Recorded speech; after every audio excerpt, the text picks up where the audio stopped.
Mercy Halford was 9 years old on the warm, gold afternoon of August 12th, 1879. She was the second of 4 children of the Methodist wheat farmer, Mr. Tomas Halford, and his wife, Mrs. Ruth Halford, née Penrose, of a small 80-acre homestead 3 miles east of the small Methodist farming village of Whitlow's Bend in the rolling, open prairie country of eastern Kansas. She had been born on the 3rd of February, 1870, in the upstairs bedroom of the small clapboard farmhouse. Her older brother Jeremiah was 12. Her younger sister Lydia was 6. Her baby brother Caleb was 2. Mercy was the quiet one of the 4. She read 2 grades above her year at the small Methodist schoolhouse and was working through the 5th reader that summer at the age of 9.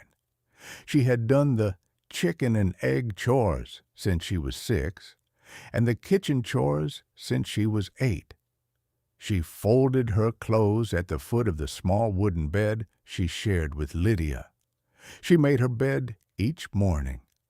She brushed her teeth with the tin cup of well water at the small wooden washstand. She said her Methodist evening prayer aloud, kneeling beside the bed in the schoolroom, voice her mother had taught her at the age of 3.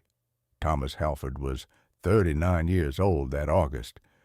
He had been born in 1840 in the small farming village of Vincennes in southern Indiana, the younger of 2 sons of the Methodist farmer, Mr. Caleb Halford, and his wife, Mrs. Sarah Halford, née Wright. He had had an older brother named Ezekiel. Ezekiel Halford had been a tall, lean young Methodist man of 24 on the morning of June 8, 1862, when he had enlisted in the territorial militia of the Kansas Territory at the small Methodist village of Fort Whitlow during the frontier campaigns of the early 1860s. Ezekiel Halford had been killed by an armed party of Orc riders at the small watering point of Black Spring in the southern country of the Kansas Territory on the afternoon of June 17, 1864, at the age of 26. Tomas had been 24 years old that afternoon. He had not spoken his brother's name aloud in the 15 years since. He had come west alone in 1866 and married Ruth Penrose of the next farm to the north on the 17th of April that year in the small Methodist church at Whitlow's Bend.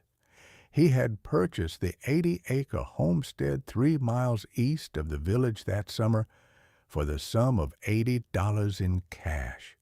He had worked the homestead steadily for the 13 years since. He had raised 4 children. He had paid the tithe at the Methodist church every Sunday. He had not raised his hand against any of his children in those 13 years, and he had not raised his voice against his wife. The trouble lived in a small, dark room at the back of his head, and he had kept the door closed. Brokrin of the Eastside-Whitlow band was 24 years old that same August afternoon.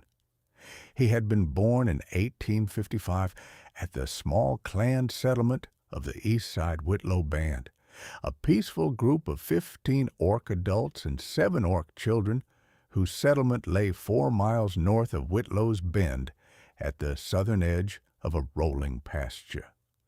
The band had lived at the same site since the spring of 1872 as working sheep herders and weavers and small stock keepers. Brokrin had been a sheep herder of the band from the age of 15. The only thing he had ever carried in his working life was the sheep crook his father Velric had given him on his 15th name day. He had never carried a weapon larger than that crook in the 24 years of his life. The campaigns of the early 1860s had been the work of the generation before his birth. He had been born 13 years after the afternoon at Black Spring on which Ezekiel Halford had died. Brokrin had spoken working English from the age of 7, when his mother Velka had begun to teach him the schoolroom English she herself had learned from a Methodist settler missionary at the clan settlement of Grey Peak in the years before the campaigns. He had married Ulva of the Eastside-Whitlow band in 1877 at the age of 22. Ulva had borne their son Corin on the 1st of July, 1879, 6 weeks before that August afternoon. On the afternoon of the 12th of August, 1879, Brokrin had been walking the southern boundary of the band's pasture, where it met the split-rail fence of the Halford homestead, because one of the band's lambs had wandered across the fence onto the Halford field beyond. He stepped over the rails at about 2:30 and picked the lamb up under his left arm. He turned back toward the fence. He did not hear the footsteps approaching from the south. Tomas Halford had been hand-cutting late hay in the field 200 yards south of the fence when he saw the young Orc man step across his line. He set his scythe against the rails at the south edge of the field. He picked up the hayfork that had been resting against the side of a small haystack. He walked the 200 yards north across the cut hay toward the figure at the fence. He stopped 6 paces away. Brokrin turned at the sound. He held the lamb under his left arm. He raised his right hand open and visible at chest height. He said, in his working English, that he was Brokrin of the Eastside-Whitlow band, and that the lamb had wandered onto the field, and that he was taking the lamb back to the band's pasture, and that he would go now. Tomas Halford said nothing. He looked at the young Orc man for perhaps 5 seconds. The trouble that had been kept in the small, dark room at the back of his head for 15 years opened the door and walked out into the late hayfield. Tomas leveled the hayfork at chest height. He said in a steady voice he did not recognize as his own that the young Orc man was not going anywhere. He marched Brokrin at hayfork-point 300 yards southeast across the field to the small wooden tool-and-firewood shed at the side of the small wooden barn beside the farmhouse. He opened the wooden door. He pushed Brokrin inside, the lamb still held under his left arm. He closed the door. He dropped the heavy oak crossbar into the iron brackets bolted to the outside. He patted the small barred window in the side wall with a piece of clean canvas. He stood outside the shed for perhaps 5 minutes. He walked back to the house. What lived in the small dark room at the back of Tomas Halford's head was not a memory of Ezekiel's death. He had not been at Black Spring on the 17th of June, 1864. He had been in Indiana that afternoon, plowing the home field with his father, and the news had come by way of a letter from the Methodist chaplain at Fort Whitlow that had taken 11 days to arrive. What lived in the small dark room was the absence of his brother. The quarter-mile walk to school they had taken together for 8 years. The shared work of the home field for 6 years before Ezekiel had ridden west. The even sound of his brother's breathing in the small bed they had shared as boys. That absence had a shape, and the shape was the shape of a young Orc man with a green-painted hand. Tomas had known for 15 years that this was unjust and inaccurate. He had heard the Methodist sermons on judgment and on charity. He had nodded at all of them. He had paid his tithe. He had kept the door of the small dark room closed. He had not anticipated, on the warm gold afternoon of the 12th of August, 1879, that the door would open by itself when a young Orc man stepped over his split-rail fence to retrieve a wandering lamb. He had not anticipated that he would be unable to close it again. The warm gold afternoon turned into the cool, dim evening of the 12th of August, and the young orc man Brokrin sat on the dirt floor of the woodshed beside the small lamb and waited for whatever was going to happen. At about 6:15 that evening, Tomas Halford called his family of 6 to the small wooden kitchen table for the evening meal. Ruth sat at his right hand. Jeremiah sat at his left. Mercy sat beside Jeremiah, Lydia beside Mercy, the baby Caleb in the small wooden high chair at the end of the table on Ruth's right. Tomas said the Methodist evening grace. He looked at his wife and 3 older children across the table. He said in a steady voice that he had caught a young orc man trespassing on his field that afternoon, that he had put the orc man in the woodshed beside the barn, and that he would deal with him in his own time. Ruth Halford's face went pale. She looked at her husband for perhaps 3 seconds. She asked, in a steady voice, she kept steady for the children, whether the orc man had been armed. Tomas said no, but he had been carrying a lamb. Jeremiah, 12, asked what his father intended to do. Tomas said nothing. Mercy, 9, said nothing. She watched her mother across the table. Ruth Halford's hands were folded on the edge of the table at her waist, and the knuckles were white. Mercy watched her father. Tomas Halford was looking at his plate.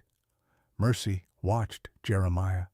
Jeremiah was looking at his father, and his face had the held look of a boy who has just been told that the world is not what he had understood it to be that morning. Mercy watched Lydia. Lydia, 6, did not yet understand what had been said, and was eating her cornmeal mush. Mercy watched the baby Caleb in the high chair at the end of the table. The baby Caleb was asleep. Mercy looked back at her father. She did not ask any question. She had learned at the age of 5 that there were 2 kinds of silence at the Halford kitchen table. The silence in which a question was waiting to be asked, and the silence in which no question would be answered. This was the second kind. She ate her meal. She helped her mother wash the dishes at the small wooden wash basin. She kissed her mother and her father and her older brother and her younger sister and the baby Caleb at the foot of the narrow wooden stairs. She climbed the stairs. She said her Methodist evening prayer kneeling beside the bed. She climbed into the bed beside her sleeping sister, Lydia. She did not sleep. She did not sleep, but she did not turn either. She lay on her back, with her hands folded on the thin summer wool blanket at her chest, the same posture in which she said her Methodist evening prayer kneeling beside the bed. She did not pray. She listened. She lay in the bed beside Lydia across the cool, dim night of the 12th of August. She listened to the sounds of the house. At about 2 o'clock in the morning, she heard her father walking out the back door of the house. She heard him walk across the yard to the woodshed. She heard him stand outside the door of the shed for perhaps 10 minutes. She heard him walk back across the yard to the back door. She did not hear the door of the shed open. She knew, lying in the upstairs bedroom in the cool, dim dark, that the orc man was awake in the woodshed, because she had heard her father stand outside the door for 10 minutes, and she had not heard her father speak. A man does not stand outside a door for 10 minutes in the cool, dim dark of 2 o'clock in the morning if no one is listening on the other side. Mercy understood, as well as a 9-year-old can understand it, that her father had gone out to the woodshed to listen for the sound of his older brother Ezekiel's voice, and had not heard it, and had come back. She did not know yet what to do about that. On the cool gold morning of the 13th of August, Mercy rose at 5 o'clock. She made her bed. She brushed her teeth with the tin cup of well water. She came down the narrow wooden stairs to the kitchen. She helped her mother prepare the breakfast: cornmeal mush, salt pork, black coffee from the tin coffee pot. She ate her breakfast. She watched her father across the table. He ate. He said nothing about the woodshed. He went out the back door at about 6:30 and walked to the late hay field. Jeremiah 12 followed his father out the door to the field. Mercy helped her mother clear the breakfast dishes. She did the chicken and egg chores at the small wooden hen house beside the barn. She did not look at the woodshed as she did her chores. She did the kitchen chores. At about 9:30 that morning, when her mother had gone up the narrow wooden stairs to the upstairs bedroom to nurse the baby Caleb, and when her older brother Jeremiah was out in the late hay with her father, and when her younger sister Lydia was out in the kitchen garden gathering the summer beans, Mercy cut a thick slice of brown wheat bread from the loaf on the small kitchen sideboard and poured a tin cup of well water from the kitchen bucket and walked out the back door of the house. She walked across the small open yard to the side of the woodshed, where the small barred window had been padded with the piece of clean canvas. She reached up to the canvas and pulled it back by an inch. She said, in a schoolroom voice she had practiced in her head all morning, "Sir, I am Mercy Halford. I am the 9-year-old daughter of Mr. Halford. I have brought you a slice of bread and a cup of water. Please, will you take them through the window? I am very sorry." She heard from inside the shed the sound of footsteps approaching the window from the dirt floor. She held the tin cup up toward the window. A green painted hand came through the bars and took the cup. She heard from inside the sound of drinking. The hand came back through the bars and returned the empty cup. She held up the slice of bread. The hand came through again and took it. A working voice said, in the schoolroom English of a young Orc man of 24, "Thank you, Miss Halford. My name is Brokrin of the Eastside-Whitlow band. I have a wife and a 6-week-old son at the clan settlement 4 miles north of the village. If you could tell them where I am, the clan will come." Mercy said, in her schoolroom voice, that she could not walk 4 miles north to the clan settlement because she did not know the path, and because her father would notice if she was gone for 4 hours, but that she would think about it. She pushed the piece of canvas back across the window. She walked back to the house with the empty tin cup. She brought him a second slice of bread and a second cup of water at about 12:30, when her mother was in the upstairs bedroom mending Jeremiah's shirt, and a third slice and a third cup at about 4:30, when her father came in from the field for the afternoon water break and stood at the kitchen sink and did not look at her. On the warm gold morning of the 14th of August, she brought a slice of bread and a cup of water at 9:30, and again at 12:30, and again at 4:30. The lamb was still in the woodshed with him. She could hear it through the bars, the small, soft sound of a 3-month-old lamb pressing against the dirt floor. She asked Brokrin through the bars whether he was feeding the lamb. Brokrin said that the lamb was eating the loose straw on the dirt floor, and that the lamb was drinking some of the water she brought, and that the lamb would be all right for another 2 days, but not longer. On the warm gold morning of the 15th of August, she brought a slice of bread and a cup of water at 9:30, and a small handful of summer beans from the kitchen garden as well. She handed the beans through the bars in her small cupped hands.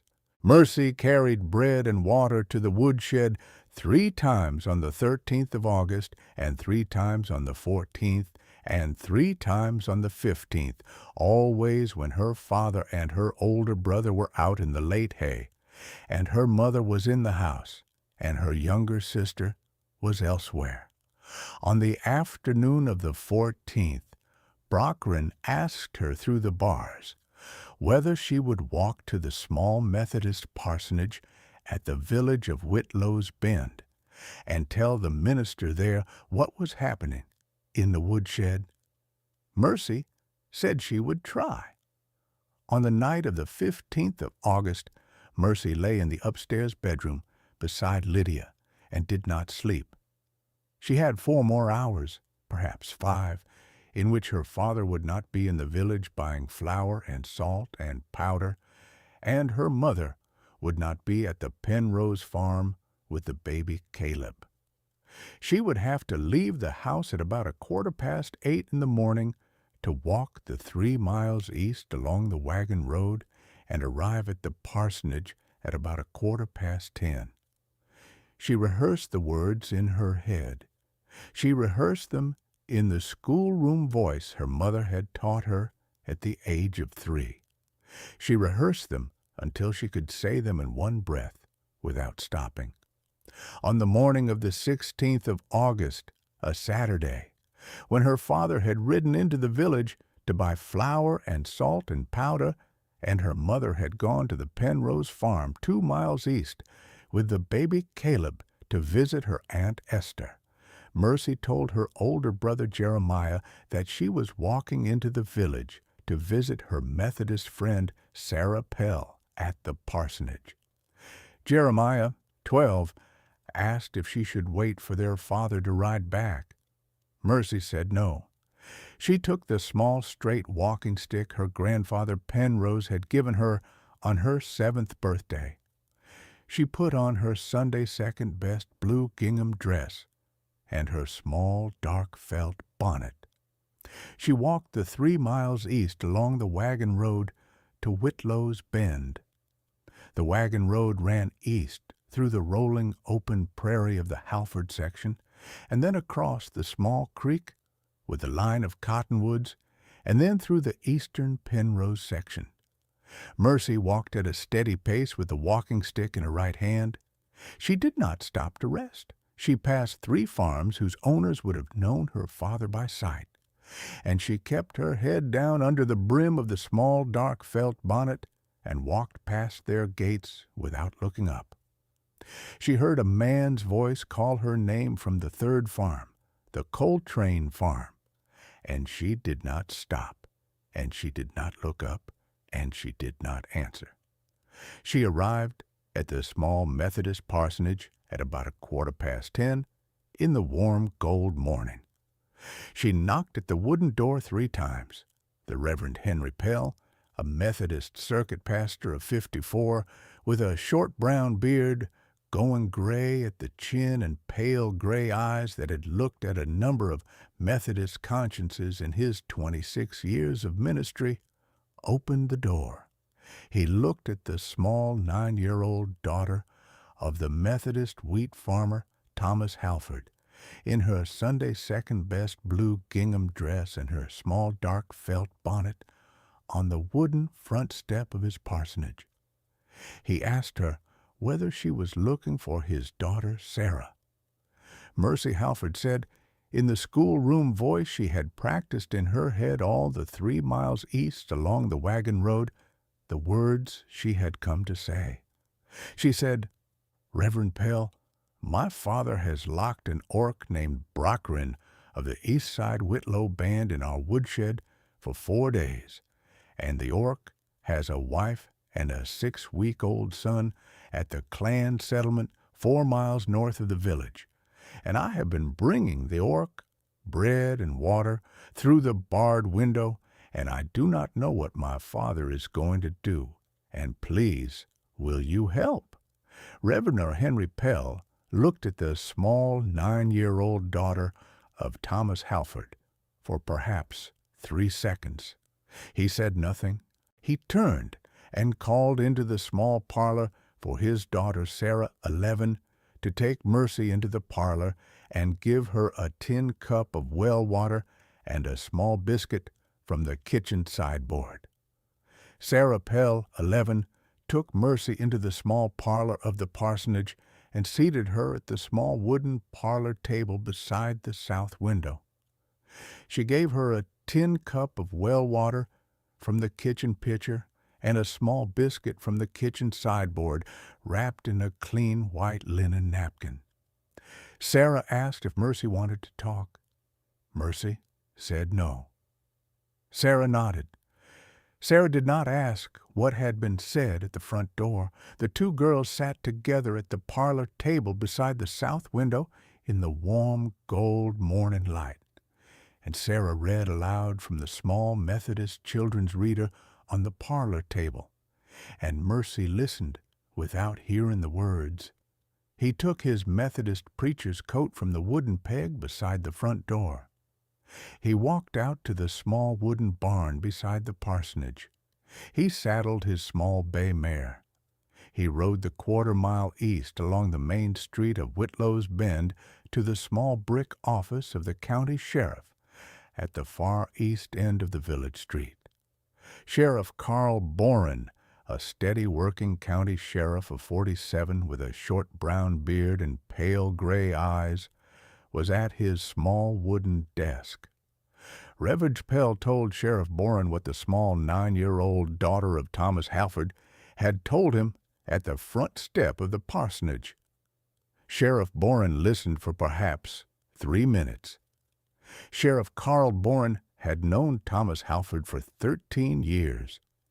He had known Tomas as a steady Methodist wheat farmer who paid his tithe and did not drink and had never been a name in any of the sheriff's working ledgers.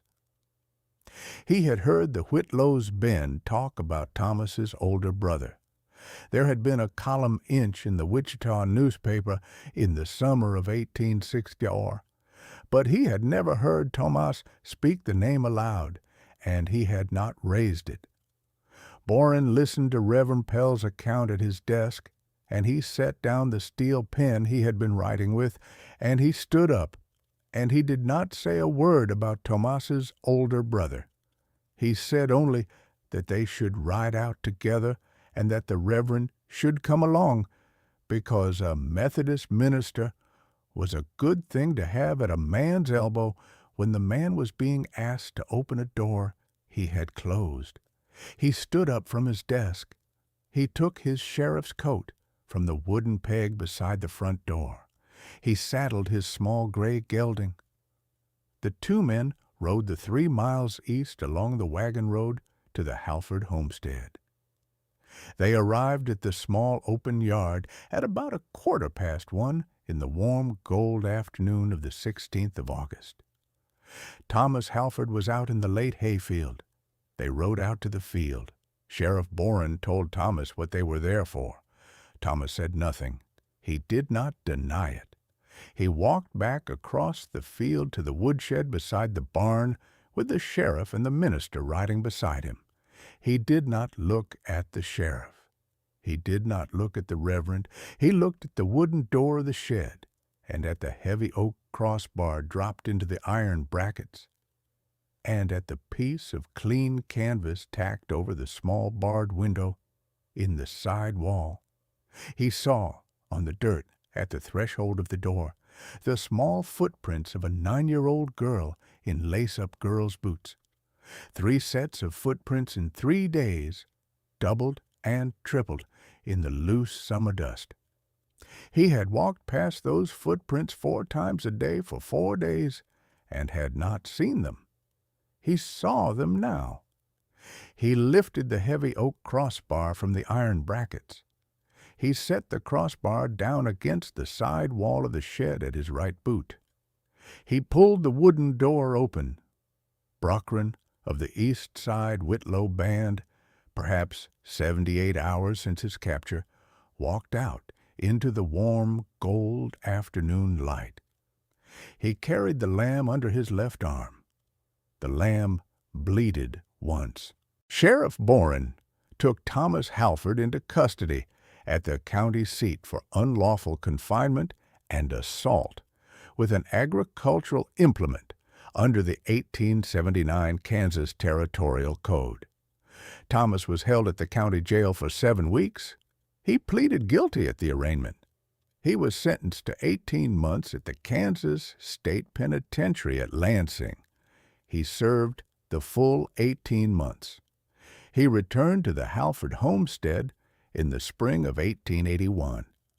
Ruth had kept the farm going during the 18 months with the help of her sister Esther Penrose and a Methodist hired hand named Mr. Reuben Mott. Tomas did not speak about the young Ork man or about the 18 months or about his older brother Ezekiel in the spring of 1881. He did not speak about any of those things for 11 years.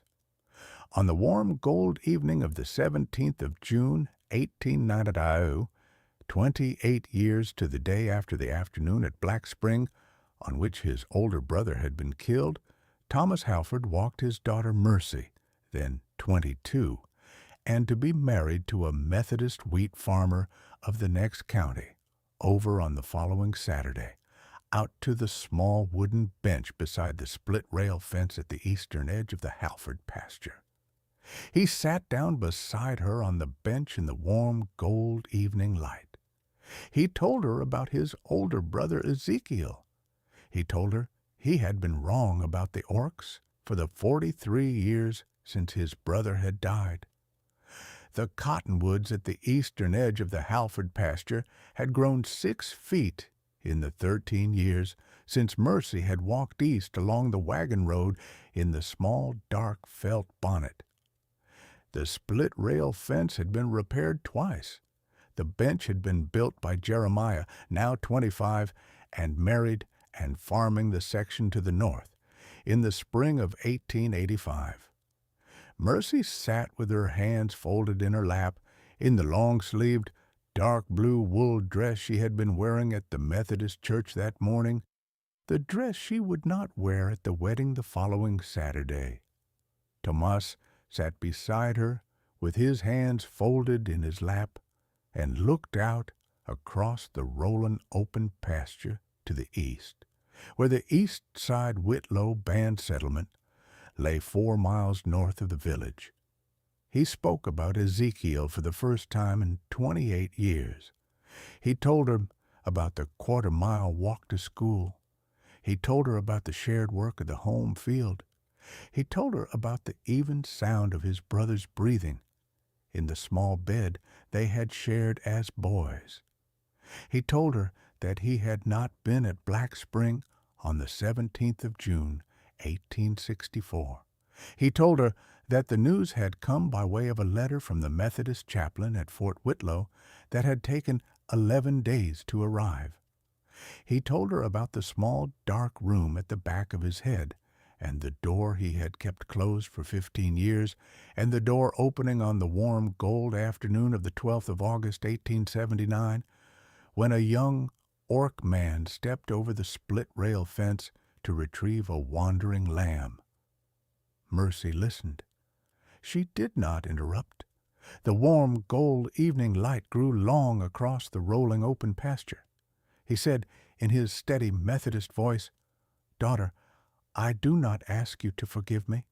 I ask you to remember that you were 9 years old, and you walked 3 miles, and you knocked on the parsonage door, and you said what you said. The Ork you saved was right, and I was wrong.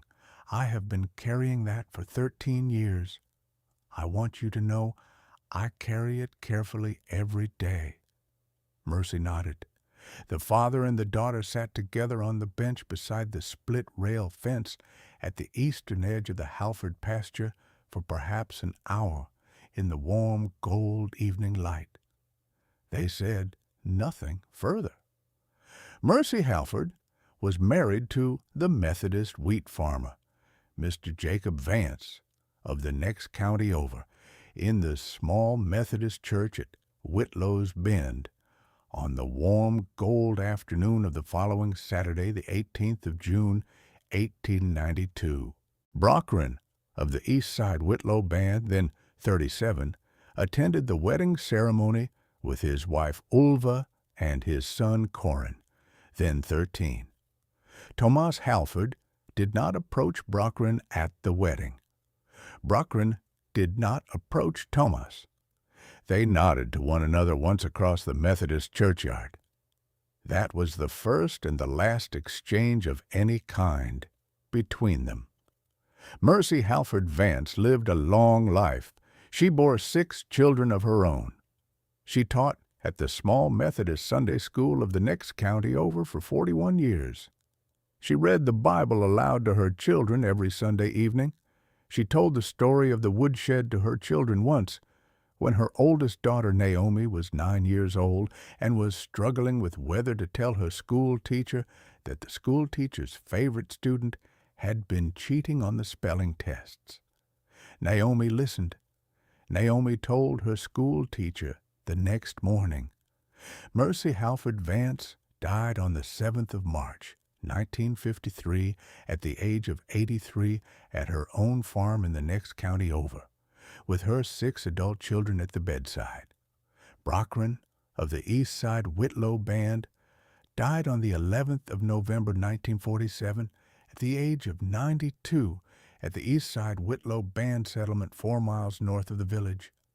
His son Corin, then 68, attended Mercy Halford Vance's funeral at the small Methodist church at Whitlow's Bend on the 10th of March, 1953. He sat in the back pew. He bowed his head when the Methodist congregation read the 23rd Psalm aloud. Did you enjoy the story? Subscribe to the channel to watch more stories like this one. Leave a like, it helps the channel a lot. And drop a comment down below. I always read them and use your feedback to make our content better. Thanks so much. The Orc Keeper.